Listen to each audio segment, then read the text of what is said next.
रायपुर में रविवार देर रात मिनी ट्रक और ट्रेलर की टक्कर में 13 लोगों की मौत हो गई, 14 लोग घायल हुए। ट्रक में सवार ये सभी लोग छठ के कार्यक्रम से लौट रहे थे। ट्रक खरोरा के बाना गांव से आ रहा था। बंगौली में इसे रायपुर से आ रहे ट्रेलर ने टक्कर मार दी। टक्कर इतनी भीषण थी कि मृतकों में 10 महिलाएं और 3 बच्चे शामिल हैं।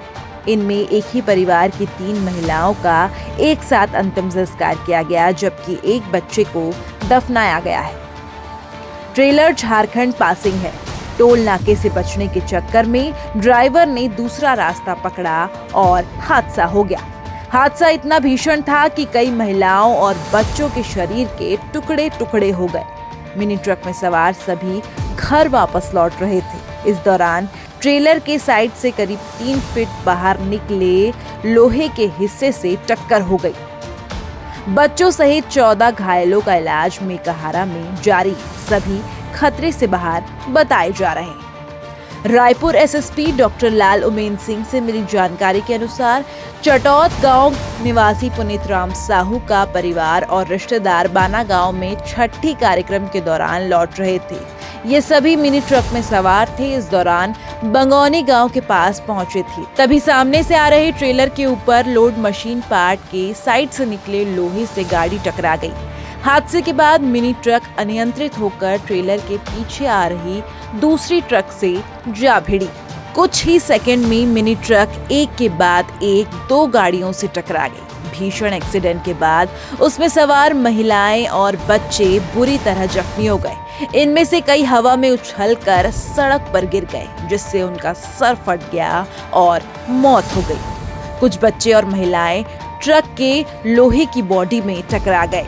पुलिस की शुरुआती जांच के मुताबिक मिनी ट्रक सबसे पहले ट्रेलर के साइड से निकले लोहे के पार्ट से टकराई है, जो ट्रक की बॉडी से करीब 3-3 फीट दोनों तरफ से बाहर निकला हुआ था। अंधेरे की वजह से वह दिखा नहीं। ट्रेलर का ड्राइवर अमित कुमार बर्मन है, जो पश्चिम सिंहभूम जिला झारखंड का रहने वाला है। ट्रेलर का मालिक भी वही है। एक्सीडेंट के बाद वह मौके से फरार हो गया है, लेकिन पुलिस ने पीछा करके उसे पकड़ लिया। ट्रेलर से टकराने के बाद मिनी ट्रक अनियंत्रित होकर एक अन्य ट्रक के डीजल टैंक के हिस्से में टकराई, जिससे ट्रक में भरा हुआ डीजल सड़क पर पूरी तरह बिखर गया। इस भीषण टक्कर के दौरान अगर कोई चिंगारी निकलती तो वह सड़क पर बिखरे हुए डीजल को फौरन आग पकड़ लेती, जिससे आशंका थी कि डीजल का टैंक ब्लास्ट हो जाता और मिनी ट्रक में घायल पड़े लोग आग की चपेट में आ जाते। इस घटना के बाद खरोरा से रायपुर की ओर एक के बाद एक एम्बुलेंस दिखने लगी।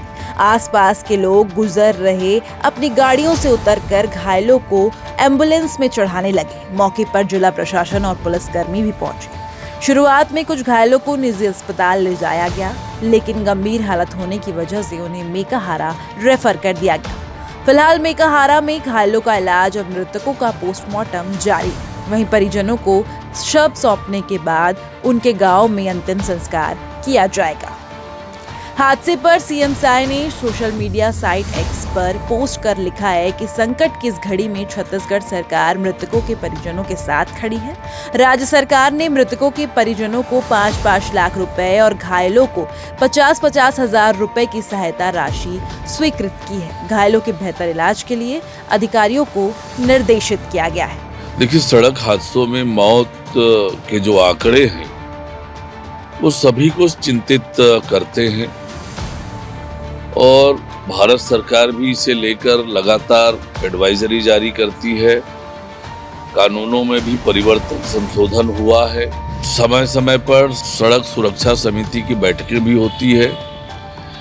बैठकों में सड़क दुर्घटनाओं को रोकने के लिए योजनाएं बनाई जाती है।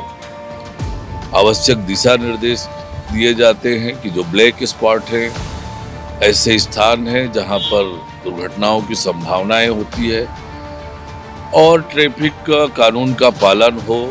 इन सब बातों को ध्यान में रखकर उस पर निर्णय लिए जाते हैं। पर अभी भी सड़क दुर्घटनाओं में मौतों का जो आंकड़ा है वो और भी उपाय करने के लिए बाध्य करता है और किया जाएगा।